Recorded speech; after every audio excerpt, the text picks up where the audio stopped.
नमस्कार students and aspirants. आज हम थर्ड वीडियो लेके आए हैं, नरेशन का थर्ड पार्ट लेके आए हैं जो कि इंटरोगेटिव है। अब तक हमने असर्टिव के 2 पार्ट पढ़े थे जिसमें बहुत सारी कंडीशंस हमने कर ली थी। ठीक है जी, तो आज हम नरेशन का थर्ड पार्ट इंटरोगेटिव लेके चल रहे हैं। आइए, बहुत ज़्यादा अंतर नहीं है, जो हमने पहले वीडियोज़ में पढ़ा है असर्टिव में लगभग वही रूल्स हैं, बहुत ज़्यादा अंतर नहीं है। आइए तो देखते हैं पहली कंडीशन हमारी है कि रिपोर्टिंग वर्ब को हम आस्क्ड में बदलते हैं।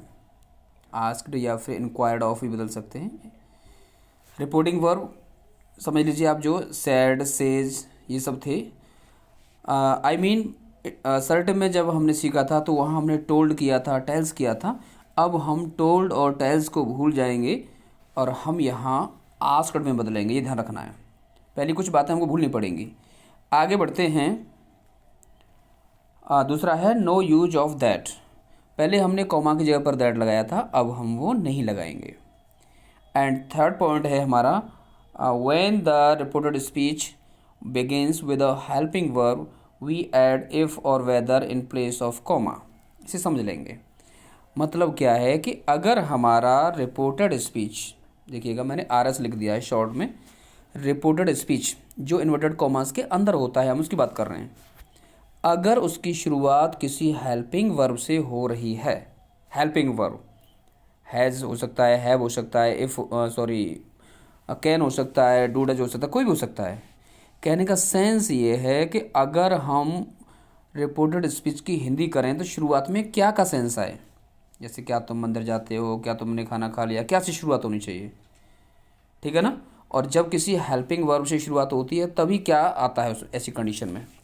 चलिए तो समझ लेना है, अगर किसी रिपोर्टेड स्पीच में शुरुआत में ही कोई हेल्पिंग वर्ब आए तो हम क्या करेंगे, कॉमा की जगह पर या तो इफ़ लगा देंगे या वेदर लगा देंगे। इफ़ लगाते हैं जनरली, वेदर लगाने की अलग कंडीशन है, वो नोट में मैं आपको बता दूंगा। आप अपने माइंड में फ़िलहाल इफ़ को बिठाइए कि हम कॉमा की जगह पर इफ़ लगा देंगे। ठीक है जी, ये थर्ड पॉइंट हमारा क्लियर हो जाता है। अब हम बात करते हैं चौथे पॉइंट की। The reported speech is changed as the rules of assertive sentence. इसका मतलब क्या है कि पहले की तरह जो असर्टिव में हम टेंस बदलते थे, सारी कंडीशंस वही होती हैं और उसी तरह से हम बदल देते हैं। चलिए, अभी आपकी समझ में शायद कम आया हो, एग्जाम्पल के माध्यम से हम समझते हैं। चलिए एग्जाम्पल देखते हैं। Neelam said to me have you prepared for your examinations. ठीक है जी, नीलम ने मुझसे पूछा क्या तुमने अपनी परीक्षाओं की तैयारी कर ली है। चलिएगा, तो हमने क्या काम किया, नीलम की जगह पर हमने नीलम किया और सैड टू की जगह पर हमने यहाँ आस्क्ड लिखा। पहले हम टोल्ड लिखते थे क्योंकि अब हम इंटरोगेटिव पढ़ रहे हैं, इस बार हमने आस्क्ड लिखा। मी की जगह हमने मी लिख दिया, टू के बाद जो मी आ रहा है। फिर क्योंकि देखिए हैव शुरुआत में आ रहा है, ये जो हैव आया है जो कि हेल्पिंग वर्ब है और हैव शुरुआत में आया है, इसलिए हम कॉमा की जगह पर लगाएंगे इफ़। हमने इफ़ लगा दिया। अब जरा यहाँ समझेंगे ध्यान से, जैसे ही हम यहाँ इफ़ लगाते हैं तो ये जो रिपोर्टेड स्पीच होता है हमारा इन्वर्टेड कॉमास वाला, इसको अपने मन में साधारण बना लीजिए, नॉर्मल अफर्मेटिव बना लीजिए। तो इसको हम अपने मन में मान लेते हैं you have prepared for your examination. समझ लेंगे, इफ़ लिखने के बाद में हमने इस पूरे रिपोर्टेड स्पीच को have you prepared for your examination के बजाय अपने मन में you have prepared for your examination कर लिया, है ना। मतलब यू को पहले मान लिया और हैव को बाद में मान लिया। यू है ना, असर्टिव बना की तरह बदलना है अब हमको। तो हम क्या करेंगे, अब हमको इफ़ के बाद में, क्योंकि हैव हमने पीछे मान लिया है, तो यू को पहले बदलेंगे इस यू को, और यू को बदलेंगे। यू को बदलने के लिए हम यहाँ आएंगे मी पर, ये हमारा ऑब्जेक्ट होता है और टू के बाद वाला है ये ऑब्जेक्ट होता है। तो इस यू को बदलने के लिए मी पर जाएंगे, मी के अकॉर्डिंग हमने आई कर दिया। ठीक है जी, और ये हम पहले से पढ़ते आ रहे हैं कि हैज़, हैव है या प्रेजेंट परफेक्ट, तो हम यहाँ ऐड कर देंगे प्रिपेयर्ड फॉर, और योर को बदल देंगे या माई कर देंगे, क्योंकि योर हमारा सेकंड पर्सन प्रोनाउन था और सेकंड पर्सन को बदलते हैं मी से, तो पॉजेसिव केस में माई कर दिया। ठीक है जी, तो Neelam asked me if I had prepared for my examinations, ये हमारा सेंटेंस हो जाता है। एक और देखेंगे, she said to Mohan can you speak English in your class. तो यहाँ क्या करेंगे, पहले की तरह देखो, शी की जगह पर हमने शी लिख दिया, सेड टू को हमने आस्क्ड में बदल दिया, मोहन की जगह पर मोहन लिख दिया, इफ़ लगा दिया कॉमा की जगह पर। अब कैन यू स्पीक इंग्लिश है तो इसे आप फॉर्मेट बना लीजिए, you can speak English in your class, ये मान लो अपने माइंड में, you can speak English in your class. तो इस अकॉर्डिंग हम क्या करेंगे, पहले यू को ले आएंगे, तो इसके बाद में हमने यू को बदलने के लिए मोहन पर फोकस किया और मोहन के अकॉर्डिंग यहाँ ही आ गया। किसी भी लड़के का या पुरुष का नाम हो तो ही आ जाता है, और लड़की का नाम हो तो शी आता है। और कैन है, कैन को हम कुड में बदलेंगे, ये हमने पहले ही सीख लिया है, कैन को कुड में बदलते हैं। आगे स्पीक इंग्लिश, तो हमने स्पीक इंग्लिश लिख दिया, इनकी जगह पे हमने इन कर दिया, योर को बदल दिया हमने हिज में, अकॉर्डिंग टू मोहन, और आगे क्लास लास्ट में आ ही गया। चलिए तो ये आप समझ गए होंगे। आगे बढ़ते हैं, अगला पॉइंट है हमारा, when the reported speech begins with a question word the same question word is written in place of comma. इसका मतलब क्या है कि अगर कोई रिपोर्टेड स्पीच किसी क्वेश्चन वर्ड से शुरू हो, अभी इससे पहले वाले नियम में हमने पढ़ा था तो हेल्पिंग वर्ड से शुरुआत हो रही थी, यहाँ बात आ रही है किसी क्वेश्चन वर्ड से, ठीक है जी। तो हम क्या करेंगे, हम इफ़ नहीं लिखेंगे फिर, बल्कि वह क्वेश्चन वर्ड ही लिख देते हैं जो शुरुआत में आता है, वही क्वेश्चन वर्ड लिख देते हैं, बाकी चेंजिंग पहले की तरह होती है। आइए समझते हैं एग्जाम्पल से, थोड़ा एग्जाम्पल से समझेंगे। एग्जाम्पल की बात करें तो चलिए, आई सैड टू संध्या, पहला एग्जाम्पल है, I said to Sandhya why have you plucked these flowers from your garden, ठीक है जी। तो यहाँ शुरुआत रिपोर्टेड स्पीच की वाई से की गई है, जो कि क्वेश्चन वर्ड है, वाई से किया गया है जो कि क्वेश्चन वर्ड है। तो हम क्या करेंगे, आइए शुरुआत करते हैं बदलने की। आई की जगह हमने आई लिखा, सेड टू को आस्क्ड में बदल दिया, आई आस्क्ड, और संध्या की जगह पर संध्या कर दिया।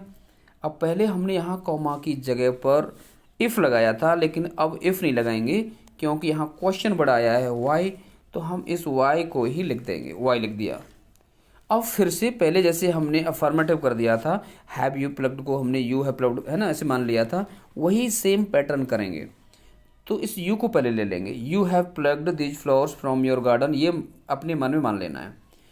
तो यू को बदलेंगे पहले हम, यहाँ पर यू को बदलने के लिए हम पहले से पढ़ते आ रहे हैं, ऑब्जेक्ट पर ध्यान देते हैं, संध्या पर ध्यान देंगे, और संध्या के अकॉर्डिंग शी आ गया। यहाँ हैव था, हैव की जगह हमने हैड कर दिया, आगे प्लग्ड दीज को हम बदलते हैं दोज में, और ये फ्लावर्स हो गया, फ्रॉम हो गया, हर बदल दिया हमने संध्या के अकॉर्डिंग, हर गार्डन, ये हो गया, ठीक है जी। तो समझ में आ गया होगा मैं आशा करता हूँ। चलिए आगे बढ़ते हैं, एक और देखते हैं। शी सैड टू मी, उसने मुझसे कहा, where do you live these days, इन दिनों तुम कहाँ रहते हो। उसने मुझसे पूछा where do you live these days, ये बात पूछिए। आइए, तो हमने क्या किया, शी की जगह पर हमने शी लिखा, और हाँ जी, शी की जगह पर हमने शी की जगह पर हमने यहाँ शी लिखा, और सैड टू को बदल दिया हमने आस्क्ड में, मी की जगह पर मी लिखा, वेयर की जगह हमने वेयर लिख दिया, क्वेश्चन वर्ड है, और उसके बाद अब हमें अफर्मेटिव बना देना है, और अफर्मेटिव के अकॉर्डिंग ही चेंज कर देना है। तो ये यू लिव दीज डेज, ये मान लीजिए प्रेजेंट इंडेफिनिट का अफर्मेटिव बचा, और इसको बदल दीजिए। जैसा कि हम जानते हैं ये हमारा प्रेजेंट इंडेफिनिट है, and present indefinite is changed into past indefinite. अब हमको पास्ट इंडेफिनिट बना देना है, वो भी अफर्मेटिव। तो यू को बदल दिया, हाँ जी, ये इस यू को बदलेंगे हम मी से, और मी के अकॉर्डिंग हमने यहाँ कर दिया आई। अब हमने लिव्ड कर दिया, लिव्ड कर दिया क्योंकि ये पास्ट इंडेफिनिट है, और दीज को हम दोज बदलते हैं, ये हम पढ़ चुके हैं पहली वीडियो में, तो ये आ गया, ठीक है जी। तो she asked me where I lived those days, ये हो गया। चलिए एक और एग्जाम्पल देख लेते हैं। आई सेड टू मेघा, मैंने मेघा से कहा, विच colour do you like most, तुम कौन सा रंग सबसे ज़्यादा पसंद करती हो। चलिए तो हम क्या करेंगे, आई की जगह पर आई, सेड टू की जगह पर आस्क्ड, मेघा की जगह पर मेघा। अब ये थोड़ा सा ये एग्जाम्पल अभी जो हमने पहले दो एग्जाम्पल्स देखे हैं उनसे कुछ डिफरेंट हैं। वहाँ जो केवल क्वेश्चन वर्ड था, अब क्या है कि ये जो विच है इसके साथ में ये कलर है, ये दोनों हमको सेम रखने हैं, यानी कलर को भी साथ में लेना है। ठीक है जी। इसके लिए मैं आपको एक अलग से बता दूं, आप रफ कॉपी निकाल के नोट कर लीजिए तो ये समझ लीजिएगा। एक तो वर्ड होता है विच, चलिए विच लिख लीजिए, विच हो गया। दूसरा होता है हुज, चलिए हुज, हुज ये लिख लीजिए आपने। तीसरा होता है हाउ मच,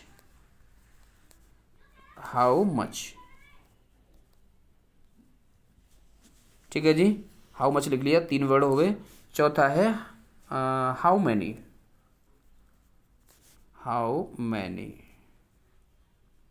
चलिए हाउ मैनी। हाँ जी, ये 4 वर्ड ऐसे होते हैं जिनके तुरंत बाद में जो शब्द आता है, जो वर्ड आता है, जिसे हम रिलेटेड नाउन कहते हैं, उसको साथ रखा जाता है। कहने का सेंस ये है कि अब इस एग्जाम्पल में हमको अकेला विच नहीं लिखना, बल्कि विच कलर, ये दोनों एक साथ लिखने हैं। तो हमने यहाँ आई आस्क्ड मेघा और उसके बाद में विच कलर ये सेम लिख दिया, ऊपर वाला ये विच कलर है वो ले लिया, और उसके बाद जो बचता है ये पीछे, इसे अफर्मेटिव की तरह पूरे को हम बनाएंगे। ठीक है जी। तो विच कलर के बाद में हो गया शी लाइक्ड मोस्ट, यू को बदल दिया हमने मेघा से, शी हो गया, और लाइक फर्स्ट फॉर्म थी, पास्ट एंड डेफिनेट ले जाना है तो लाइक्ड हो गया, और मोस्ट का मोस्ट कर दिया। चलिए आशा करता हूँ आप समझ गए होंगे। एक बार मैं आपको फिर से समझा देता हूँ। चलिए फिर से समझा देते हैं एक बार। क्या था, शी, ये हो गया, हाँ, शी सेड, मेघा वाला कहाँ गया, yes, I asked to Megha, I said to Megha which colour do you like most. इसे दोबारा बता रहा हूँ मैं आपको। आई की जगह पर हमने आई लिखा, सेड टू की जगह पर आस्क्ड किया, मेघा की जगह मेघा, और यहाँ हम विच नहीं लिखेंगे अकेला, बल्कि विच कलर दोनों ही वर्ड्स लेंगे, ये वाले विच कलर, और उसके बाद अफर्मेटिव बना देंगे, शी लाइक्ड मोस्ट, ये हो गया। चलिए अगला हमारा पॉइंट है when the reported speech includes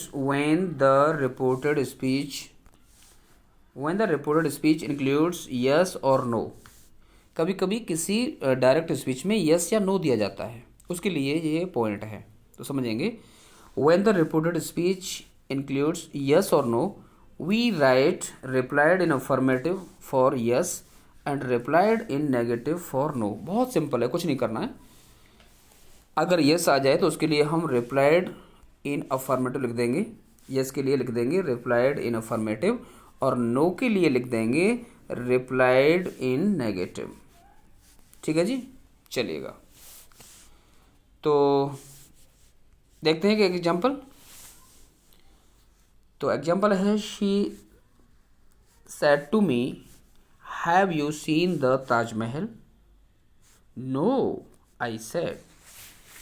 ऐसे सेंटेंसेज में क्या होता है, एक क्वेश्चन पूछा जाता है और सामने से जवाब भी मिल जाता है, दोनों बातें होती हैं। तो हमें करना क्या होता है, अभी पीछे वाले पर ध्यान ही मत देंगे, अभी पिछला जो ये है नो, ये वाला छोड़ देंगे बिल्कुल, ये मान लीजिए ये छोड़ दीजिए बिल्कुल। तो हमारे पास बचा she said to me have you seen the Taj Mahal. ठीक है जी, इतना पढ़ना है हमको, जो कि हमने सबसे पहले वाले रूल में पढ़ा था। तो आइए शुरू करते हैं। शी की जगह हमने शी लिख दिया, शी सेड टू की जगह पर हमने आस्क लिखा, मी की जगह हमने मी लिखा, इफ़ लगा दिया, जैसा कि हमने पहले पढ़ा था कि अगर कोई हेल्पिंग वर्ब पहले भी आती है तो हम इफ़ लगाते हैं। तो हैव यहाँ हेल्पिंग वर्ब है, इसलिए हमने इफ़ लगा दिया। तो गया शी आस्क्ड मी, फिर इफ़ लगा दिया। अब ये यू को पहले लेंगे, हैव नहीं लेंगे क्योंकि हमको अफर्मेटिव की तरह बदलना है। यू लिया, यू को बदलेंगे मी से, तो यहाँ आई आ गया। और हैव है, हैव को हमने हैड बदल दिया। सीन द ताजमहल, ये पीछे आ गया। ठीक है जी, तो ये हमने ताजमहल तक बदल दिया। अब आगे क्या करना है, नो आई सेड, इसे समझिएगा। नो आई सेड इसे कैसे बदलेंगे, फुल स्टॉप लगा करके आगे बढ़ेंगे। तो क्या करेंगे, ये जो लिखा हुआ है नो आई सेड, इसमें नो यहाँ रिपोर्टेड स्पीच है छोटा सा, आई सब्जेक्ट है और सैड रिपोर्टिंग वर्ब है। तो हम क्या करेंगे, सबसे पहले इसमें से आई को लेंगे जो कि हमारा सब्जेक्ट है यहाँ पर। तो आई ले लिया, देखिए हमने यहाँ आई ले लिया, आई, और उसके बाद नो के लिए रिप्लाइड इन नेगेटिव ये लिख दिया हमने। आई रिप्लाइड इन नेगेटिव, इतना करना है बस। यहाँ से ये सैड वगैरह ख़त्म, ठीक है ना, इतना करना है। एक बार फिर समझ लेंगे। She said to me have you seen the Taj Mahal, इसे नॉर्मल बदल लेंगे अफर्मेटिव की तरह। तो ये हमने बदल दिया, she asked me if I had seen the Taj Mahal, ये हम बदल चुके हैं। अब बच्चा ये वाला नो आई सेड, इसमें से यहाँ ले लेंगे आई, बीच वाला जो आई है, इस आई को हमने यहाँ ले लिया। और आई के बाद इस नो की जगह पर रिप्लाइड इन नेगेटिव लिख देंगे। ठीक है जी, रिप्लाइड इन नेगेटिव लिख देंगे। तो इस तरह से आप समझ गए हैं। और जो कोई परेशानी है तो एक दो वीडियो पहले वाले देख सकते हैं, और कोई विशेष परेशानी हो तो आप कमेंट लिख दीजिएगा मुझे। और